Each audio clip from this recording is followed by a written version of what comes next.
El día de hoy vamos a hablar de cómo manejar esas úlceras venosas que se nos complican, que tienen factores de riesgo para que no cicatricen en un tiempo óptimo. Para esto, nosotros vamos a traer una de las frases que nos dejó el padre de la medicina.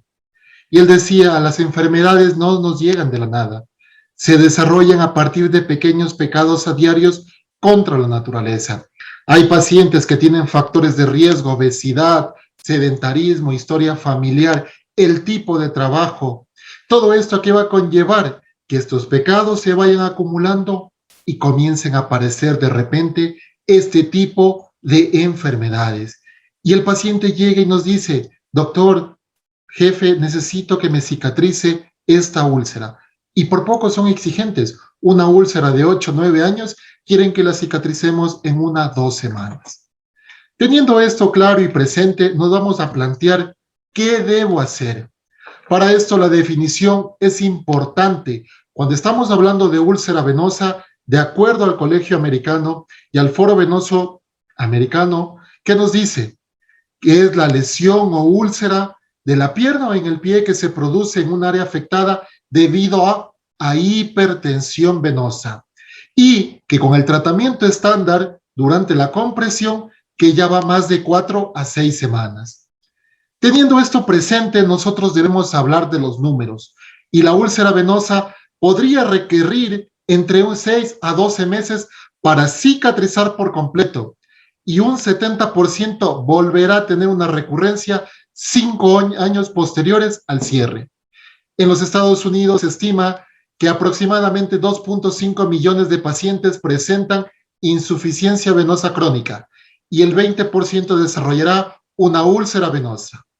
Cuando hablamos de números, estamos hablando también cuánto le cuesta al Estado. 3.000 millones de dólares y una pérdida de 2 millones de días de trabajo debido a esta discapacidad.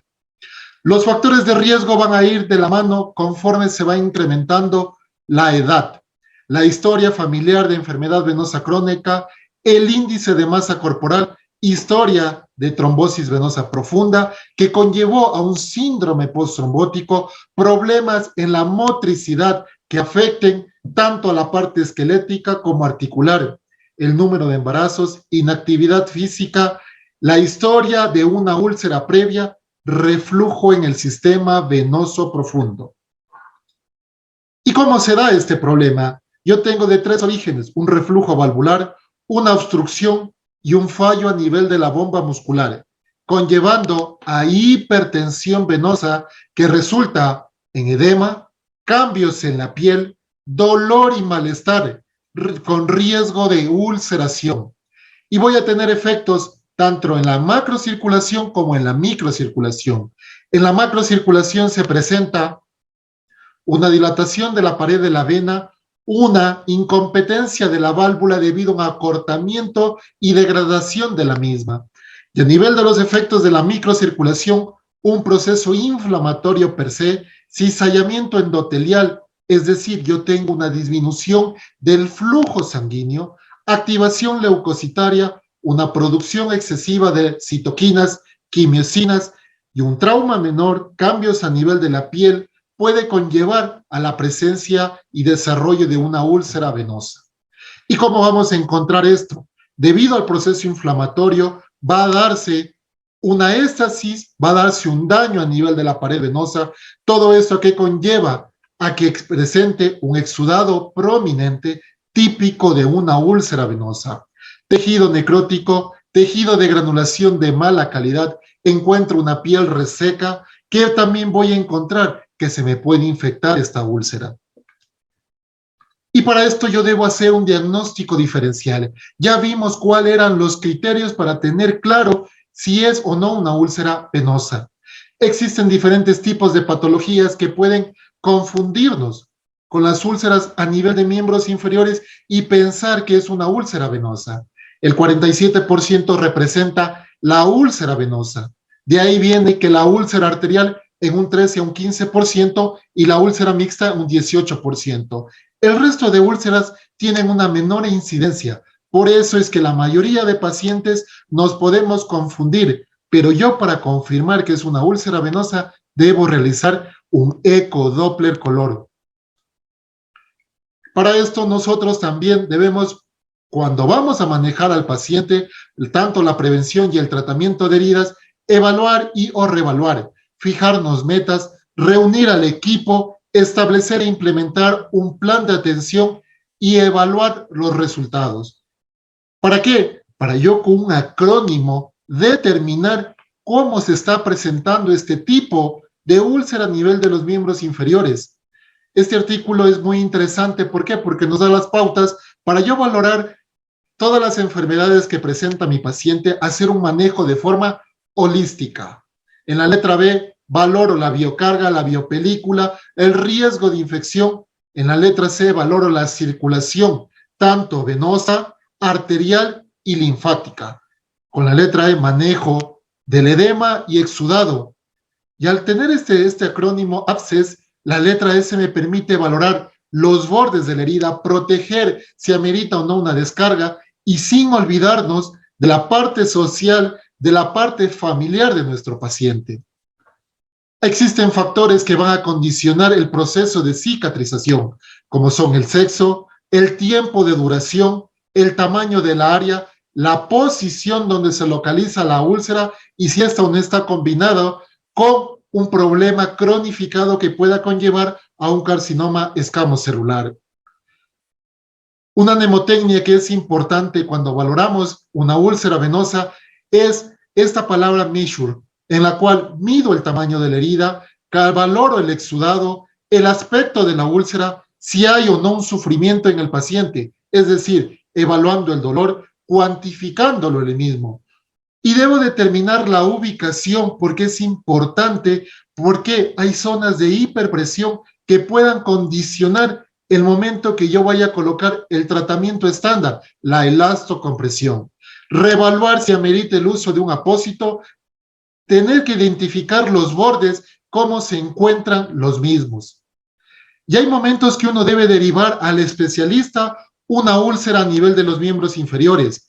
Cuando yo presente una úlcera venosa, una úlcera de tipo arterial, una úlcera mixta, que no haya una reducción de una úlcera venosa de un 40% a las 4 semanas posterior al tratamiento óptimo, lo indicado es mandarlo al cirujano vascular. Pero existen otros tipos de úlceras, úlceras atípicas, úlceras que tienen de comorbilidades su base, como pueden ser diabetes, artritis reumatoidea y vasculitis. Aquí amerita referir al colega correspondiente, ya sea el dermatólogo, reumatólogo o diabetólogo. Para esto les traigo un caso clínico de una paciente femenina de 80 años de edad con antecedentes de hipertensión, diabetes, trombosis venosa profunda, obesidad, reemplazo total de cadera. Y nos acude por presentar una úlcera a nivel de miembro inferior derecho de 4 años de evolución. Cuando comenzamos a valorarla, primerito, identificar si es o no de etiología venosa. Cuando se nos presenta una úlcera, yo debo tener claro la evaluación de la persona, la evaluación del apósito si amerita, las preocupaciones del paciente, la evaluación de la piel perilesional, evaluar la herida, evaluar el exudado y evaluar el riesgo de nuevas úlceras. ¿Por qué es importante este acrónimo o este modelo real? Porque yo puedo identificar los signos de infección cuando tenga este tipo de pacientes. Y el paciente con úlcera venosa se debe realizar un examen físico detallado, comprobar su etiología y luego de esto valorar la parte arterial es fundamental, clasificar de acuerdo al CEAP y si encontramos un compromiso de la parte arterial, derivar de forma idónea y oportuna al especialista cirujano vascular y si hay otro compromiso de otra etiología, amerita el manejo por un dermatólogo, por un reumatólogo correspondiente. Y así nos llega nuestro paciente el día 0. ¿Qué se debía hacer con este paciente? Manejarme con un plan terapéutico, objetivos del manejo del edema, cierre de esta herida en 3 meses, 12 semanas, tratar la infección con antimicrobianos dentro de los 2 días, identificar si hay signos de infección local o si hay signos de infección de forma sistémica, manejar el exudado, controlar el dolor y tener claro los signos infecciosos que puedan darse. Para esto, de acuerdo a la fisiopatología y la evolución de la infección de la herida, yo tengo el proceso de contaminación, de colonización que amerita vigilancia requerida. Y a partir de la colonización puede presentarse la conformación del biofilm, y esto puede conllevar a un retraso del proceso de cicatrización. Cuando hay una infección local, es decir, puede presentarse dolor, calor, rubor, edema. Todos de estos me identifican que estoy frente a un proceso infeccioso. Y solo la salida de secreción purulenta, estoy con una infección de tipo local. ¿Cuál va a ser mi manejo? Antimicrobianos de tipo tópicos. Pero cuando ya hay una propagación de la infección, ya hay una celulitis, una linfangitis, hay adenomegalias, fiebre, malestar general, con este paciente y cuando me llega una infección sistémica, pudiendo conllevar a un choque séptico, a una sepsis, amerita antimicrobianos locales y sistémicos. ¿Qué hicimos con nuestra paciente? Ecodoppler de miembros inferiores, se evidenció el problema de insuficiencia venosa. El manejo médico fue elastocompresión, flebotónico, curación de heridas y protección vascular, porque era una úlcera mixta. Y el diagnóstico fue úlcera mixta de miembro inferior derecho infectada. Y cuando nosotros valoramos el ecodoppler, ¿qué se va a valorar? Sistema venoso superficial, sistema venoso profundo, de las perforantes y de las comunicantes. Y de acuerdo a la insuficiencia que se presente, se va a decidir el tratamiento óptimo. Para esto, las recomendaciones que de la Sociedad Americana de Cirugía Vascular, conjuntamente con el Foro Venoso, nos dice que debemos realizar el ecodoppler en todo paciente con enfermedad venosa crónica, en posición vertical, valorando el flujo y el reflujo a nivel de este sistema venoso, documentándolo y midiendo la duración del mismo. Para el tratamiento yo debo plantearme la guía de evidencia científica, preferencia del paciente, costo-efectividad y la experiencia clínica del médico. Y al hablar si prescribo o no un antibiótico, primerito, valoro los signos y síntomas de infección. Valoro si mi paciente ya hay una propagación de la infección o una infección sistémica para decidir el inicio de antibióticos. ¿Y qué antibióticos, de acuerdo a las guías NICE, podríamos utilizar? La flucloxacilina, tenemos la doxiciclina, claritromicina, dependiendo la elección y dependiendo la epidemiología y de acuerdo a los cultivos que presente cada establecimiento. Y el tratamiento de la úlcera en sí, el tratamiento de esta lesión que se presentó, va a ser el desbridamiento, el manejo del exudado. El tratamiento, el gol estándar se llama la compresión. Y yo debo valorar si amerita o no tratamiento sistémico de la misma forma. Pero existen factores que condicionan el proceso de cicatrización, como son el tamaño mayor de 10 centímetros del área, la cronicidad, la isquemia, el tejido fibrinoide y lo que conversamos, esta reducción que no será a las 4 semanas. Debo valorar si amerita con mi paciente continuar con este tipo de compresión o ya debo cambiar para prevención por debido a que ya se dio el proceso de cicatrización de mi herida. Y la elastocompresión, ¿en qué me beneficia? Reduce el edema, remodela el tejido, a su vez incrementa el drenaje linfático, disminuye estos mediadores que desarrollaron el proceso inflamatorio, produciendo la cicatrización a nivel de las úlceras. Cuando vamos a colocar un vendaje, debemos plantearnos esta ley de Laplace. Y sabemos que si yo tengo un menor ancho del vendaje, una circunferencia menor de la extremidad, una mayor superposición de las capas y una mayor tensión del vendaje, incremento la presión de interfaz y esta va a estar aumentada. ¿Cómo va a ayudarnos? Voy a tener un incremento del drenaje venoso, voy a tener una mejor funcionalidad de la bomba muscular, a tal punto que se voy a encontrar una mínima cantidad de edema, una mínima proceso inflamatorio, produciéndose la granulación teniendo un sistema venoso que me va a ayudar al retorno del mismo. Para esto, ¿qué nos recomiendan? Recomendamos la terapia de compresión para curar las úlceras venosas y es nivel de recomendación grado 1, calidad de evidencia A, es decir, yo debo hacer esto. Pero existen contraindicaciones que pueden condicionar el proceso de la colocación de la compresión, como son enfermedad arterial periférica severa, que mi paciente haya sido sometido a un bypass arterial, que presente insuficiencia cardíaca severa NIHA 4. En NIHA 3 yo debo tener una consideración especial, realizando un monitoreo clínico y hemodinámico. Pero también puede darse la alergia confirmada al material, la neuropatía diabética que me va a incomodar cuando le coloque a mi paciente.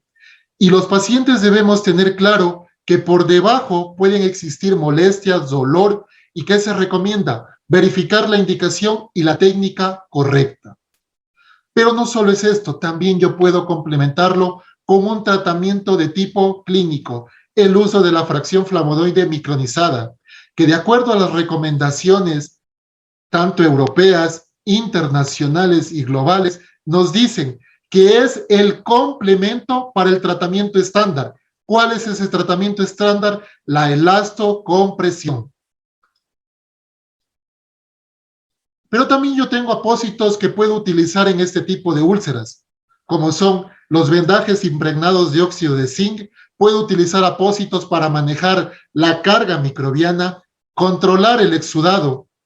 ¿Y qué hicimos con nuestro paciente? Comenzamos a utilizar un apósito con ácido de aquilcarbamilo. Este tipo de paciente, el día 0 era una úlcera infectada. A los 7 días se veía una disminución del diámetro de la herida. Teníamos que esta paciente estaba expuesto el tendón y parte del nervio. ¿Y qué nos recomiendan? ¿Qué nos dicen? Este consenso publicado en el año 2019. El desbridamiento autolítico lo puedo hacer para que se produzca la degradación de este tejido desvitalizado y que me permite que yo pueda retirar en cada curación este tejido.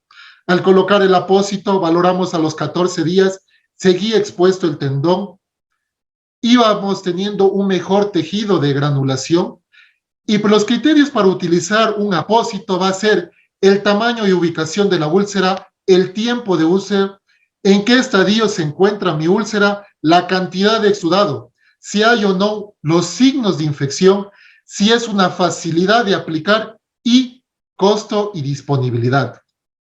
¿Qué hicimos con nuestro paciente? Fue mejorando, necesitábamos hidratar ese tendón, se colocó un apósito que me ayuda a dar humedad a nivel del lecho de la herida y teniendo esto presente nosotros tenemos que quitar los apósitos lentamente, valorar la hidratación a nivel de la piel de este tipo de pacientes utilizando un emoliente idóneo, monitorizando correctamente e identificando los signos de infección que puedan darse en este tipo de heridas.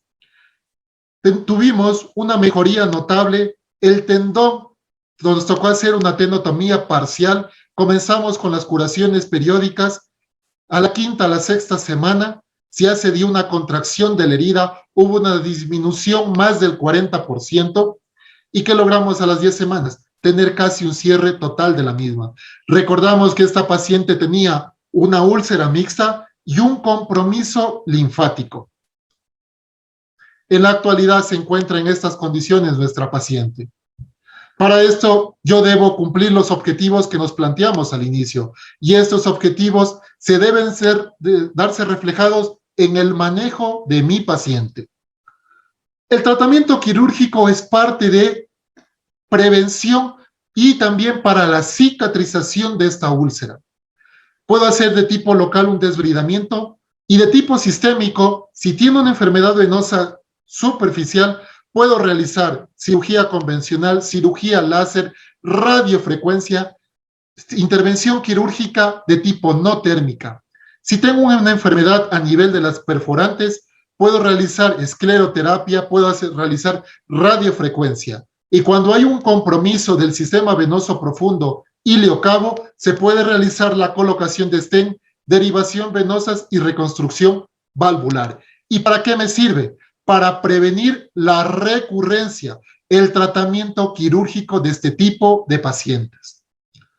Las recomendaciones que nos dice que la ablación de la vena safena mayor o la safena menor en un paciente que presente ese compromiso venoso es apropiado. Y el equipo multidisciplinario para el manejo de las úlceras venosas amerita el laboratorio técnico vascular, el cirujano vascular, el equipo médico primario, fisioterapeutas, la enfermera, el médico que sea el especialista de las heridas, el apoyo de la salud mental, que el paciente y la familia se involucre. ¿Y para qué lograr todo esto? Para un tratamiento óptimo y para la prevención. Para la prevención yo puedo utilizar una media con una compresión entre 30 a 40 milímetros de mercurio para disminuir el riesgo de recurrencia y no esté en este grupo del 70% a los 5 años. Conclusiones.